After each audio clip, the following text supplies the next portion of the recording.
Subscribe to our channel by clicking the subscribe button. Click the bell button and enjoy the latest uploads from our channel. Everyone, स्वागत है आप सभी का हमारे YouTube channel success thunder पे। आज हम लोग एक 8 पर्सन्स के अरेंजमेंट को सॉल्व करेंगे, जिसमें कि एक स्क्वायर टेबल है और स्क्वायर टेबल में 8 लोग बैठे हुए हैं सेंटर की तरफ मुंह करके, इस तरीके से कि कुछ लोग जो है 4 लोग कॉर्नर पे बैठे होंगे और 4 लोग उसी उसी स्क्वायर टेबल के मिडिल में बैठे होंगे। इस टाइप के क्वेश्चंस आपको आरआरबीज के मेंस एग्जामिनेशंस में भी देखने को मिले होंगे। जो लोग एग्जामिनेशंस देते हैं उन्हें पता भी होगा कि इस टाइप के क्वेश्चंस एग्जामिनेशंस में आते हैं। तो चलिए फिर देखते हैं कि क्या अप्रोच लगाकर इसको आपको सॉल्व करना है, कितने समय में सॉल्व करना चाहिए। सबसे पहले ये क्वेश्चन मैंने आपको शो कर दिया है हिंदी में, अब यही सेम क्वेश्चन है इंग्लिश में।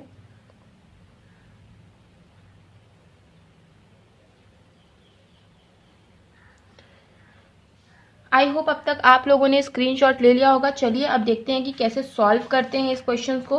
देखिए क्वेश्चन में लिखा है 8 friends are sitting around a square table. 8 लोग हैं जो कि एक स्क्वायर टेबल पे बैठे हैं। Facing the centre in such a way, centre को फेस करते हुए बैठे हैं कुछ इस तरीके say that 4 of them sit at 4 corners.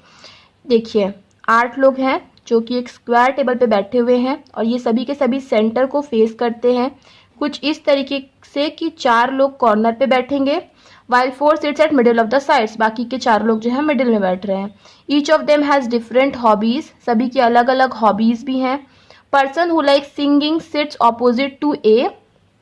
जो भी बंदा है जो कि सिंगिंग पसंद करता है वो A के ऑपोजिट बैठेगा, ठीक है।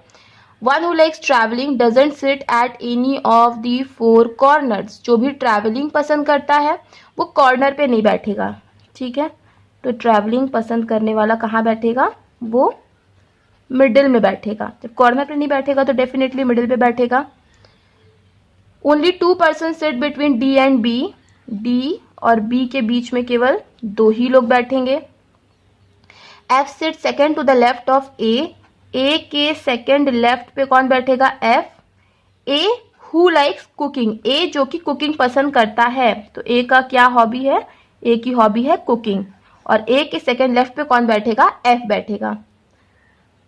Friends who like painting and gardening sits diagonally opposite to each other. तो जो पेंटिंग पसंद कर रहा है और जो गार्डनिंग पसंद कर रहा है, ये दोनों एक दूसरे के ऑपोजिट तो बैठे हैं मगर डायगोनली ऑपोजिट बैठे हैं। तो डायगोनली ऑपोजिट का मतलब कुछ इस तरीके से है ना, इस तरीके से ऑपोजिट बैठे हैं। आगे बढ़ते हैं। E is not an immediate neighbour of F who likes reading. E जो है वो F का इमीजिएट नेबर नहीं है, ठीक है। E F का नेबर नहीं होगा। F who likes reading, F जो कि रीडिंग पसंद करता है। जैसा मैं कई बार बता चुकी हूँ अपने पिछले कई वीडियोस में कि ये जो हु होता है वो हमेशा नियरेस्ट सब्जेक्ट के लिए आता है। तो मतलब हु आया है F के लिए, तो F को क्या पसंद है, F को रीडिंग पसंद है। आगे देखते हैं। G does not sit any of the corner. G जो है वो कॉर्नर पे नहीं बैठ रहा है। G does not sit at any of the corner and sit second to the right of D। और वो D के सेकेंड राइट पे बैठेगा, ठीक है। तो ये एक फिक्स्ड इन्फॉर्मेशन है, इसको हम फिक्स भी कर सकते हैं कि D के सेकेंड राइट पे G बैठेगा और G किसी कॉर्नर पे नहीं बैठेगा। तो अगर G कॉर्नर पे नहीं बैठेगा तो G मिडिल पे बैठेगा, और अगर G मिडिल पे बैठ रहा है तो D भी कहाँ बैठेगा, मिडिल में ही बैठेगा।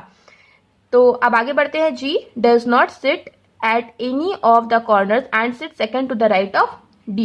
G is not an immediate neighbor of C. G जो है वो C का नेबर नहीं होगा।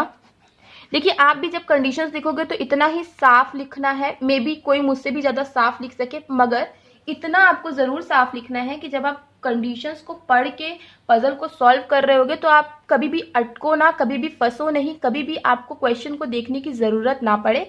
कई लोग ज़्यादा जल्दबाजी में इतना ज़्यादा हौज पौज कंडीशन लिख देते हैं कि उनको बाद में खुद को नहीं समझ में आता है कि उन्होंने आखिर लिखा क्या है। आगे देखते हैं, G is not an immediate neighbor of C. H sits second to the left of B. B के सेकेंड लेफ्ट पे कौन बैठेगा? H बैठेगा। देखिए B के बारे में यहाँ बात की हुई थी तो इसीलिए मैंने अगल बगल लिखा। क्यों? क्योंकि जैसे ही मैं B को फिक्स करूंगी उसके साथ साथ इसको भी फिक्स कर दूंगी। इससे क्या होगा कि क्वेश्चन जल्द से जल्द सॉल्व हो जाएगा। आगे पढ़ते हैं। E is not an immediate neighbor of G.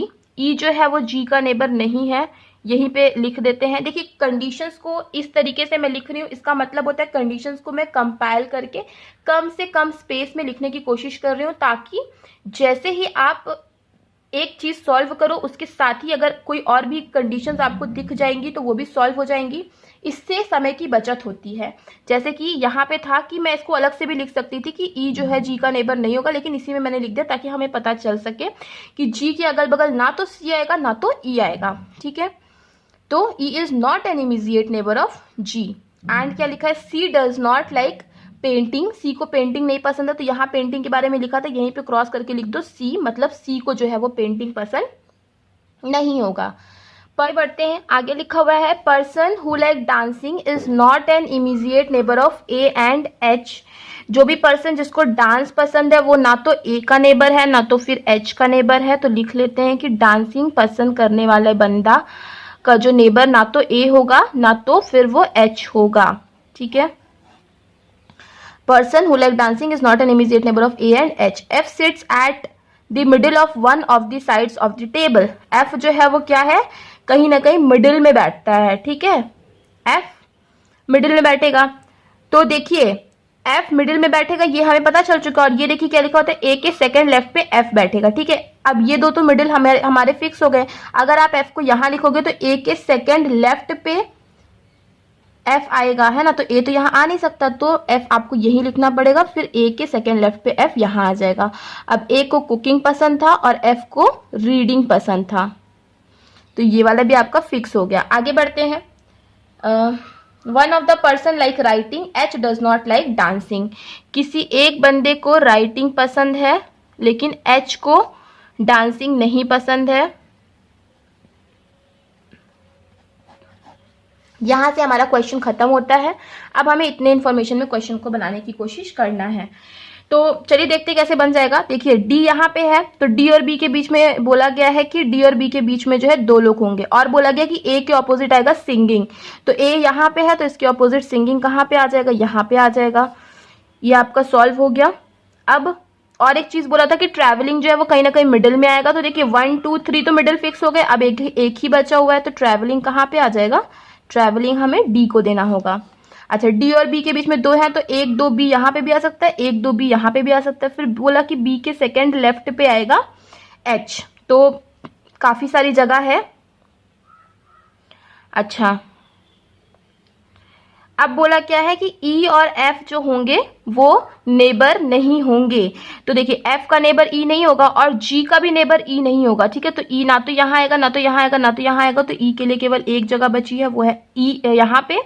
Again जी का नेबर सी नहीं होगा, तो मतलब सी ना तो यहाँ आ सकता है ना तो यहाँ आ सकता है, तो सी कहाँ पे आएगा? सी डेफिनेटली यहाँ पे आएगा। अब हमें पता चल गया कि डी और बी के बीच में दो बंदे आने हैं, तो 1 2 बी यहाँ नहीं आ सकता, 1 2 बी को यहीं आना पड़ेगा। और बी के सेकंड लेफ्ट पे एच कहाँ पे आएगा? एच यहाँ पर ही आएगा। तो देखिए जी का नेबर ना तो सी है ना तो ई है। अगेन ई का नेबर एफ नहीं है।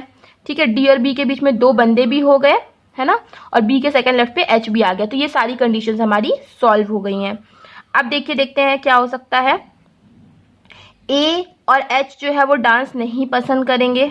ठीक है, और ना तो डांस वाले के नेबर होंगे। अच्छा, ए जो है वो इन दोनों डांस के नेबर होंगे नहीं। ठीक है, मतलब ये दोनों लोग डांस पसंद नहीं करेंगे।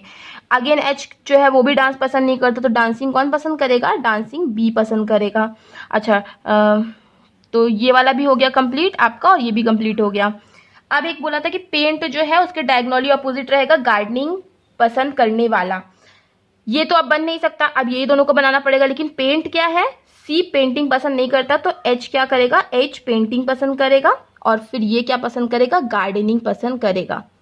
ये वाला भी आपका सॉल्व हो गया। अब एक बंदा था जो कि राइटिंग पसंद करता है, तो वो डेफिनेटली एक ही बचा है ई, ये वाला भी आपका सॉल्व हो गया। देखिए सारे कंडीशन सॉल्व हो गए, सब में क्रॉस हो गया और ये आपका फाइनल अरेंजमेंट बन गया। तो बिना किसी पॉसिबिलिटी के हमने इस अरेंजमेंट को बहुत आसानी से पढ़ के केवल कंडीशंस को लिख करके सॉल्व किया है। तो इसी तरीके से सारे क्वेश्चंस जो भी एग्जामिनेशंस में आए आप इजीली सॉल्व कर सकते हो, बशर्ते थोड़ा सा कॉन्सेंट्रेट होने की ज़रूरत है और कंडीशंस को साफ साफ लिखने की भी ज़रूरत है। तो आई होप कि आप समझ गए होंगे कि कंडीशंस को कैसे कंपाइल करके लिखना है, कैसे बगल में उससे एक पर्सन से रिलेटेड इन्फॉर्मेशन को लिखना है, तभी हमारा क्वेश्चन जल्द से जल्द और आसानी से सॉल्व हो पाएगा। तो आई होप मैंने आपको इस टाइप के क्वेश्चंस को सॉल्व करने का तरीका क्लियर कर दिया होगा। चीज़ें क्लियर हैं तो वीडियो को लाइक करिएगा, शेयर करिएगा और अगर चैनल पे पहली बार आए हैं चैनल को सब्सक्राइब करना मत भूलिएगा। मिलते हैं अपने नेक्स्ट वीडियो में। Thank you so much for watching.